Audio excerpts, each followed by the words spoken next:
Hi, my name's Kevin Hicks. Welcome to the History Squad. Now, today's video is all about William Tell.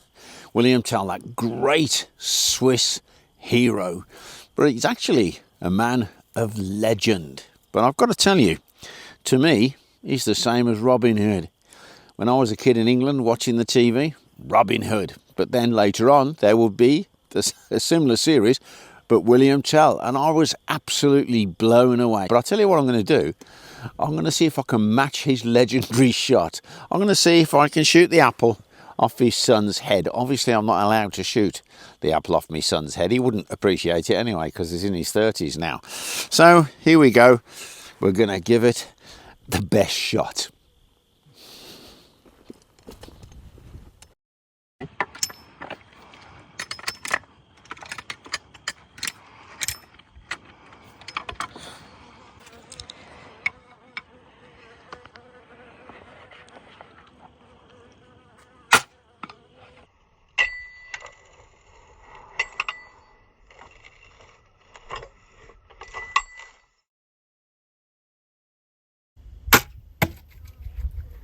Oh dear.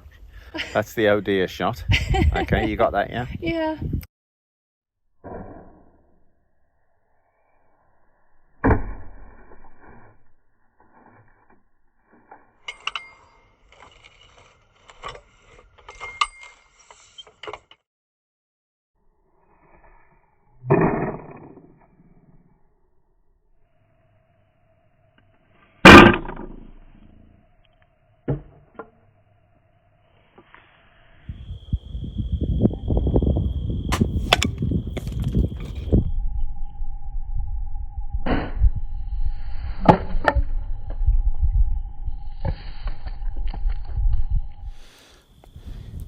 Well, I got there. I did shoot the apple in half. Quite impressed with myself, but I've got to be honest now. It took more than one shot. In fact, it took 3 shots. And I think that one might have killed my son, but I'm not William Tell. So, the legend of William Tell. William Tell was a farmer and hunter from Altdorf in the canton of Uri in Switzerland. Now the problem was, this is 1307 or around that time. Let's say it's the end of the 13th, beginning of the 14th century, when the Habsburgs were assuming power over the Swiss. The Habsburgs were the Austrians. And one of the agents of the Prince of Austria was Gessler, who in my TV series was the evil villain. And what Gessler decided he'd do would get a Habsburg hat, put it on a pole in the middle of the town square and say, any of you Swiss, the underdogs, as you walk past, you must bare your head in honour or reverence of the Habsburgs. So William Tell and his son are walking through, and he doesn't doff his cap. It's interesting that he doff his cap, because they were doing that kind of thing in England too. And he's immediately arrested, dragged in front of Gessler. And Gessler comes up with this idea that William Tell, the famous hunter, must shoot an apple off his son's head at 120 paces. That's quite a distance. I don't know if I could see the apple at 120 paces personally. But William Tell does it. He paces it out. He turns, he faces his son and draws a bolt and shoots the apple off his son's head. And Gessler says, oh, you're free to go. And as William Tell's walking past Gessler, Gessler says, I saw you put 2 bolts into your chest, into your jacket. You shot one. What was the other one for? And I love this. William Tell says, well, if I'd have killed my son, I would have aimed the second bolt at you, but I would not have missed. So, straight away, William Tell, he's arrested. He's going to be thrown into the deepest, darkest dungeon where he will never see daylight again.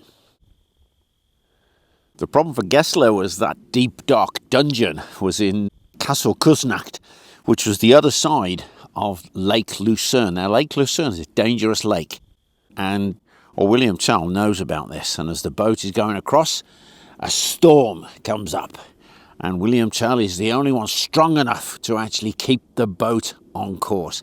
And William knows this. He knows that if he comes alongside near the rocks, he could leap off because they've had to cut his tied hands. He could then run. So that's what happens. He leaps onto the shore and he runs and walks 20 miles until he reaches the Holgas, which is a kind of a sunken road, a narrow pass which led to the Kusnacht castle. And he hides behind a tree. William waits for Gessler. He takes out the last bolt from his tunic, and as Gessler comes into view, he shoots him dead. He then has it on his toes. He makes his escape. And he meets in a forest meadow 3 other men. Place was Rutli, and these other men had also been wronged by the Habsburgs. And between the 4 of them, they make an oath, and this oath apparently is famous throughout Switzerland. Every lad should know this oath. To assist each other with aid and every counsel and every favour, with persons and goods, with might and main, against one and all who may inflict on them any violence, molestation or injury, or may plot any evil against their persons or goods. So once the oath was taken, the 4 individuals who'd been wronged by the Habsburgs returned to their valleys, their cantons, and they order that bonfires be lit on the top of the mountains. This is the sign for war, resistance against the Habsburgs. And I love this story because it really typifies the resistance, the independence of the Swiss. I think that William Tell is as important to the Swiss as Robin Hood is to the English. You let me know in the comments what your thoughts are on the legend of William Tell.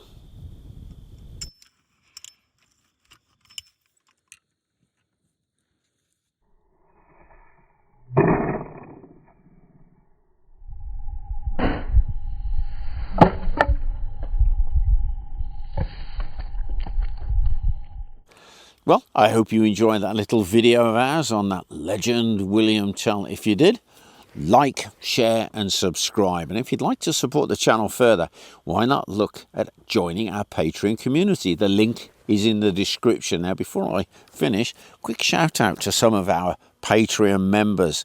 And we've got a prince here from Switzerland, Daniel Ziegler.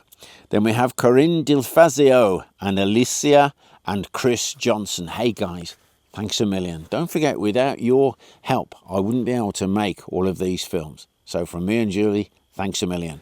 Bye for now.